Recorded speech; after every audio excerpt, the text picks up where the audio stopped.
Hello friends, welcome to Amrita coaching classes and आपके साथ मैं हूं अमृता और आपका बहुत बहुत स्वागत है हमारे चैनल के पहले वीडियो में।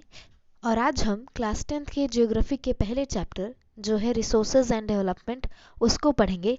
तो बिना किसी देरी के चलिए वीडियो को शुरू करते हैं।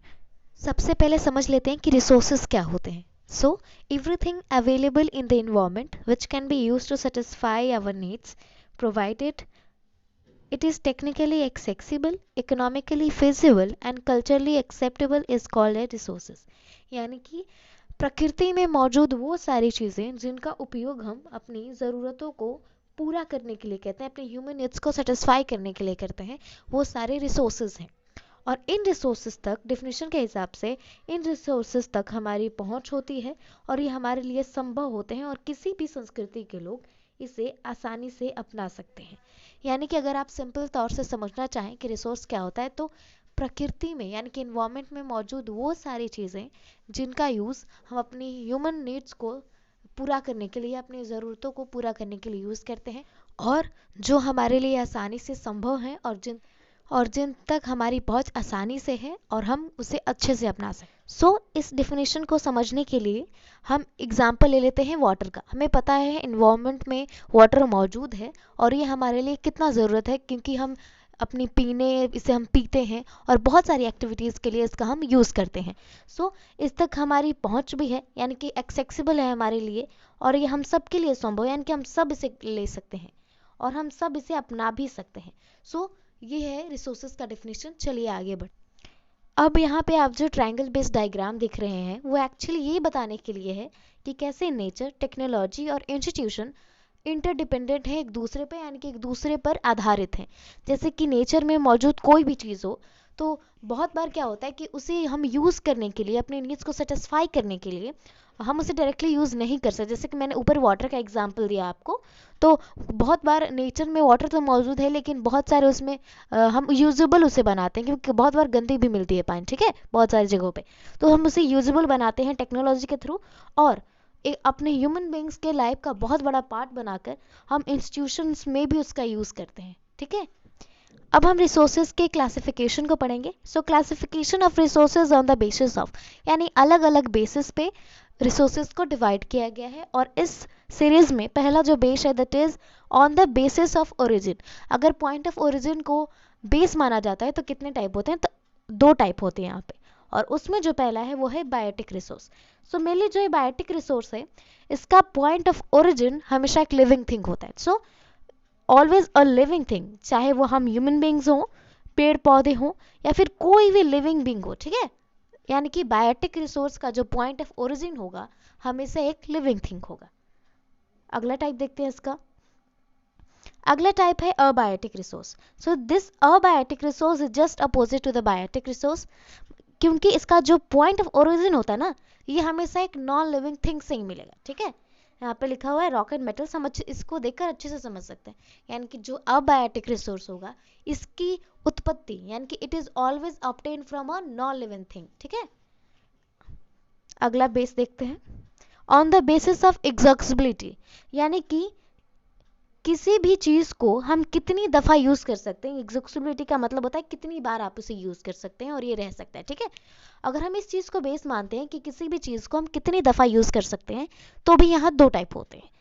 और उसमें जो पहला टाइप है वो है renewable resources.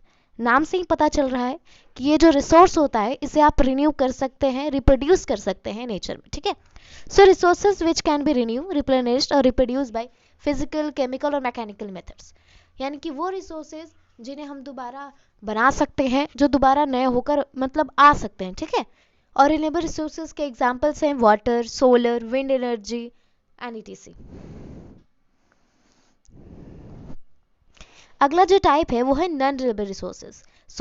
Non renewable resources is just opposite to renewable resources, मतलब इसको हम ना ही रिन्यू कर सकते हैं और ना ही रिप्लेनिश कर सकते हैं और ना ही किसी भी फिजिकल, केमिकल, किसी भी तरीके से, किसी भी मेथड से ये दोबारा नहीं आ सकते नेचर में, ठीक है। इसलिए इसे कहते हैं कि ये लिमिटेड है।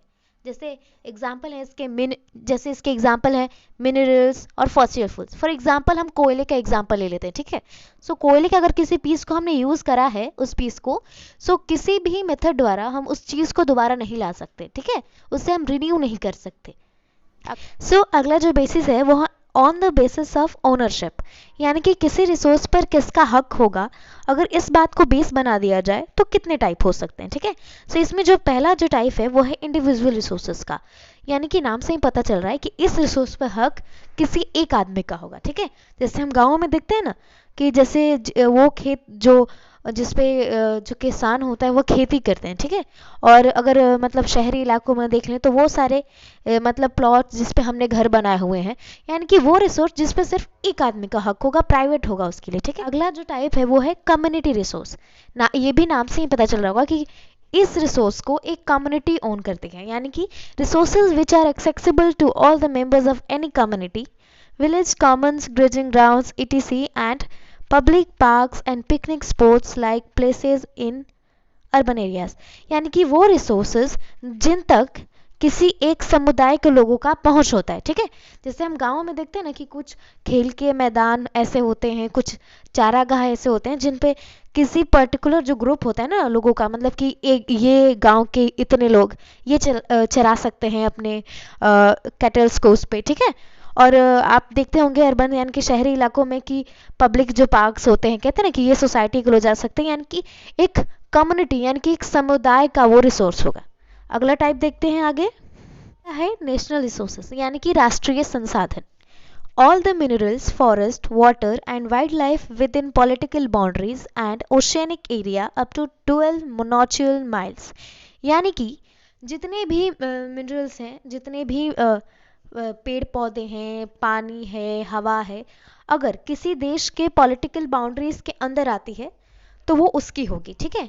और ओशियनिक यानी कि समुद्री इलाकों में अगर 12 नॉटिकल माइल्स के अंदर आती है तो वो उसकी होगी।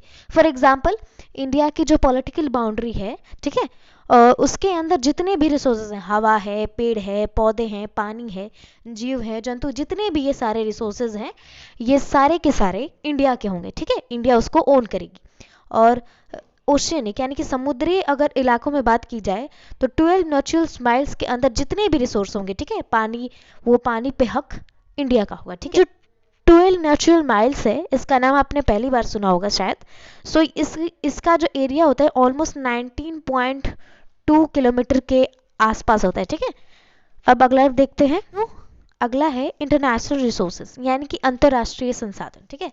So oceanic resources beyond 200 nautical miles of the exclusive economic zone belong to open sea, and no individual country can use or utilize without permission from international authority whom these resources belong to, ठीक है। So oceanic resource जितने भी oceanic international resources, जितने भी international resources होंगे वो अक्सर oceanic यानी कि समुद्री संसाधन होते हैं, ठीक है। ये जो एक्सक्लूसिव इकोनॉमिक जोन लिखा हुआ है, इसका मतलब होता है कि जितने भी कोस्टल नेशंस हैं, यानी कि वो सारे देश जो समुद्र से लग के हैं, ठीक है, सो वो उनके समुद्र से लग के जो एरिया होता है ना, जो पानी का जो एरिया होता है, उन पे उनका हक होता है, उसे ही हम लोग कहते हैं एक्सक्लूसिव इकोनॉमिक जोन, यानी कि वो जोन जिन तक उनका हक होगा उस कोस्टल देश का, ठीक है, जैसे यूएस हो गए।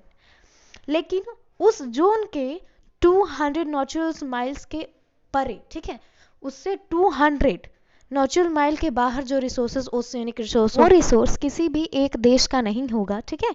और अगर किसी भी देश को उस ओशियनिक रिसोर्स को यूज करना है तो एक अथॉरिटी होती है, इंस्टीट्यूशंस होते हैं जो इससे रिलेटेड रूल्स बनाते हैं, रेगुलेशंस बनाते हैं, और अगर किसी भी देश को या फिर ग्रुप ऑफ नेशंस को उसका यूज करना है तो उन्हें उनका परमिशन लेना होगा।